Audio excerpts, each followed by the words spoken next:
किसान, महिलाएं और युवा हरियाणा सरकार की नीतियों के केंद्र में हैं। खेत से लेकर खाते तक करोड़ों की मदद, घर, पेंशन, नौकरी और सम्मान का वादा। मुख्यमंत्री नायब सिंह सैनी ने किसानों और आम लोगों के लिए किए बड़े ऐलान। जानिए किसे क्या मिला और कितना मिला। आज हरियाणा देश का एकमात्र ऐसा राज्य है जहां किसानों की 24 फसलों की खरीद न्यूनतम समर्थन मूल्य पर की जा रही है। तो यह मेरे किसान भाइयों के पसीने का सम्मान है। अब तक 12 लाख किसानों के खातों में फसल खरीद के सीधे 1,64,000 करोड़ रुपए डाले जा चुके हैं। साथ ही अब किसानों की फसल का पैसा एग्जिस्ट गेट पास कटने के 48 घंटे के अंदर दे दिया जाता है। पहले प्रकृति की मार से जब किसान की फसल खराब होती थी तो उसे मुआवजे के लिए भटकना पड़ता था। हमने उस दर्द को समझा और समय पर मुआवजे के भुगतान के लिए ई क्षतिपूर्ति पोर्टल बनाया। हमने पिछले 11 सालों में फसल खराबे के मुआवजे के रूप में 15,448 करोड़ रुपए किसान के खाते में पहुंचाने का काम हमने किया है। साथियों, हमने अंग्रेजों के जमाने से चले आ रहे अभियान को भी जड़ से खत्म कर किसानों को बड़ी राहत दी है। कृषि भूमि पट्टा एक्ट लागू करके पट्टेदार किसानों को और भूमि मालिकों के बीच विश्वास भी बहाल किया है। साथियों, हमने किसानों को नकली खाद, बीज और कीटनाशक बेचने व बनाने वालों से बचाने के लिए नया कानून भी बनाया है। आज डिजिटल तकनीक ने खेती को बदल दिया है। हमने ड्रोन, रिमोट सेंसिंग, AI आधारित निर्णय प्रणाली और डिजिटल खेती जैसे नवाचारों को आप किसान भाइयों तक पहुंचाने का काम किया है। मुझे गर्व है कि हमारे प्रगतिशील किसान भाइयों ने सब्जी व फलों की खेती करने के लिए net house, poly house, high tech green net house आधुनिक तकनीकों को आज अपना रहे हैं। साथियों, देश की आजादी से लेकर एक लंबे समय तक गरीब कल्याण की बातें तो बहुत की गई, नारे बहुत लगाए गए, लेकिन वास्तविक लाभ उन तक कभी पहुंच नहीं पाया। हमने उस परिपाटी को बदला है। हमने गरीबों के उत्थान के लिए न केवल योजनाएं चलाई बल्कि यह भी सुनिश्चित किया है कि वे धरातल पर उतरें। साथियों, सामाजिक न्याय की दिशा में ऐतिहासिक कदम उठाते हुए हमने अनुसूचित जातियों में अब तक वंचित रह रहे लोगों को उनका अधिकार दिया है। पिछड़े वर्गों की क्रीमी लेयर आय सीमा को 6 लाख रुपए से बढ़ाकर 8 लाख रुपए किया है। और साथियों, पिछड़ा वर्ग बी को पंचायती राज संस्थाओं व शहरी स्थानीय निकायों में आरक्षण देकर के हमने उन्हें राजनीतिक रूप से सशक्त किया है। साथियों, अब गरीब परिवारों को अपनी बेटियों की शादी की चिंता नहीं करनी पड़ती है। उन्हें मुख्यमंत्री विवाह सगुन योजना के तहत 71,000 रुपए तक सगुन राशि दी जा रही है। साथियों, गरीब के सिर पर अपनी छत हो, यह सपना पूरा करने के लिए प्रधानमंत्री आवास योजना के तहत हमने 1,56,000 मकान दिए गए हैं। साथ ही मुख्यमंत्री आवास योजना के तहत शहरों व गांवों में 27,000 से अधिक गरीब परिवारों को प्लाट भी दिए गए हैं। गांव में पंचायती भूमि पर बने 500 वर्ग गज तक के मकानों पर काबिज लोगों को मालिकाना हक देने का काम भी हमने किया है। साथियों, हमने सामाजिक सुरक्षा पेंशन बढ़ा करके 3,200 रुपए मासिक कर दी है, जो देश में सर्वाधिक है। दिव्यांग पेंशन का दायरा बढ़ाते हुए इसका लाभ 10 अन्य श्रेणियों को भी दिया गया है। साथियों, इसी प्रकार PM सूर्य घर मुफ्त बिजली योजना के अब तक 47,342 सोलर सिस्टम लगाए जा चुके हैं और दयालु योजना के तहत 55,777 परिवारों को 2,098 करोड़ रुपए की आर्थिक सहायता भी दी जा चुकी है।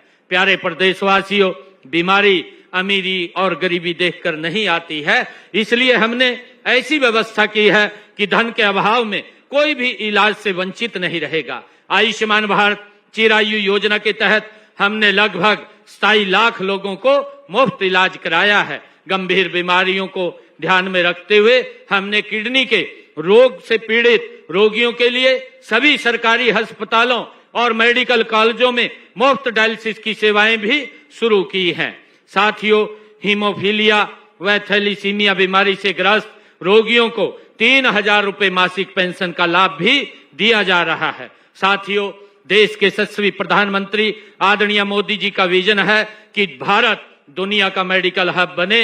इस दिशा में हम हरियाणा के हर जिले में एक मेडिकल कॉलेज खोल रहे हैं। इस समय प्रदेश में मेडिकल कॉलेजों की संख्या बढ़कर 17 हो गई है और 3 पर निर्माणाधीन है। भाइयों बहनों, खेल का जिक्र होते ही हर हरियाणवी का सीना चौड़ा हो जाता है। हमारी मिट्टी में ही खेल बसता है। हमें गर्व है, हमारे खिलाड़ियों ने पेरिस ओलंपिक 2024 में देश द्वारा जीते गए 6 में से 5 पदक हमारे खिलाड़ियों ने जीते हैं और इसी प्रकार टोक्यो ओलंपिक 2020 में भारत द्वारा जीते गए 7 पदकों में से 4 पदक हरियाणा के खिलाड़ियों ने भी जीते हैं। इसी प्रकार अन्य राष्ट्रीय अंतर्राष्ट्रीय प्रतियोगिता में भी हमारे खिलाड़ियों ने अपनी प्रतिभा का लोहा मनवाया है। साथियों, इन उपलब्धियों का श्रेय हमारे खिलाड़ियों की अथक मेहनत, उनके माता पिता के त्याग और हमारी सरकार की खेल नीति को भी जाता है। इस नीति के तहत हम पदक विजेता खिलाड़ियों को 6 करोड़ रुपए नगद इनाम और सरकारी नौकरी देते हैं। साथियों, हम खेलों के लिए अति आधुनिक इंफ्रास्ट्रक्चर भी विकसित कर रहे हैं। हम माननीय प्रधानमंत्री जी के fit India hit India vision को साकार करने के लिए गांव में जिम खोल रहे हैं। अब तक ग्रामीण क्षेत्रों में 382 इंडोर जिम खोले जा चुके हैं ताकि हमारे युवा खेलों के मैदान में पसीना बहाएं। माताओं बहनों, आपकी भागीदारी के बिना विकसित भारत, विकसित हरियाणा की कल्पना अधूरी है। यह नारी शक्ति का दशक है और यह दशक भारत की दिशा तय करेगा। इसलिए आपका स्वस्थ, सुरक्षित और सशक्त होना जरूरी है। आदरणीय माताओं बहनों, हमने बहन बेटियों को आर्थिक रूप से सशक्त करने के लिए दीनदयाल लाडो लक्ष्मी योजना वो शुरू की है। इसके तहत उन्हें हर माह 2100 रुपए की वित्तीय सहायता दी जा रही है। अब तक 8,64,000 बहन बेटियों को 441 करोड़ रुपए की राशि दी जा चुकी है। गरीब महिलाओं को रसोई के धुएं और महंगाई से राहत देने के लिए हम हर महीने केवल 500 रुपए में गैस सिलेंडर दे रहे हैं। यह लाभ प्रदेश के लगभग 15 लाख परिवारों को मिल रहा है। गांव के विकास में महिलाओं की भागीदारी सुनिश्चित करने के लिए हमने उन्हें पंचायती राज संस्थाओं में 50% प्रतिनिधित्व दिया है। हम महिलाओं को आर्थिक आजादी के लिए अब तक 2,34,000 महिलाओं को हमने लखपति दीदी बनाया जा चुका है। तकनीकी के क्षेत्र में भी हमारी बहनें पीछे नहीं है। ड्रोन दीदी योजना में 100 महिलाओं को मुफ्त ड्रोन व प्रशिक्षण दिया जा चुका है। महिलाओं की आजीविका के अवसर बढ़ाने के लिए हमने राशन डिपो के आवंटन में 1/3 हिस्सा महिलाओं को देने का प्रावधान किया है। साथ ही अटल किसान मजदूर कैंटीन और बिक्री केंद्रों, वीटा बिक्री केंद्रों का संचालन भी महिलाओं के स्वयं सहायता समूहों को सौंपा गया है। हमने संकल्प किया था कि महिलाओं को अतिरिक्त प्रोत्साहन देकर स्टार्टअप में उनकी भागीदारी 45% से बढ़ाकर 60% की जाएगी। आज आपको यह बताते हुए हर्ष भी हो रहा है कि हरियाणा में महिलाओं के नेतृत्व वाले स्टार्टअप 50% के आंकड़े को वो छू चुके हैं।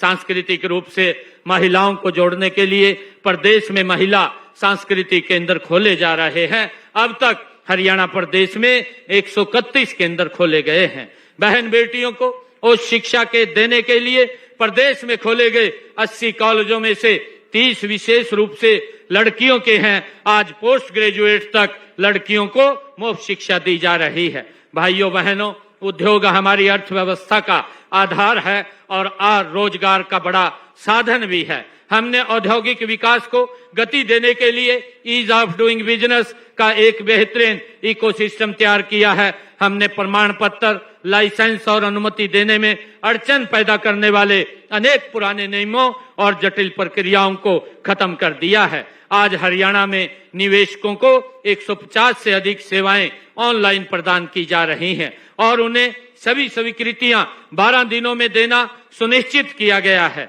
साथियों, हम प्रदेश के हर क्षेत्र में उद्योग लगा रहे हैं ताकि क्षेत्रीय असंतुलन खत्म हो। IMT खरखौदा में मारुति सुजुकी का सबसे बड़ा प्लांट शुरू होने जा रहा है। वहीं पर सुजुकी को मोटरसाइकिल प्लांट और यूएन मिंडा ग्रुप का एलाई व्हील प्लांट भी बनने जा रहा है। गुरुग्राम आज आईटी और स्टार्टअप का वैश्विक केंद्र बन चुका है।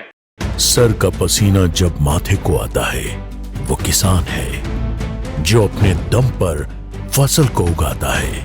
आन है, बान है, शान है, किसान है। किसान इंडिया, चलेगा हल, बढ़ेगा बल।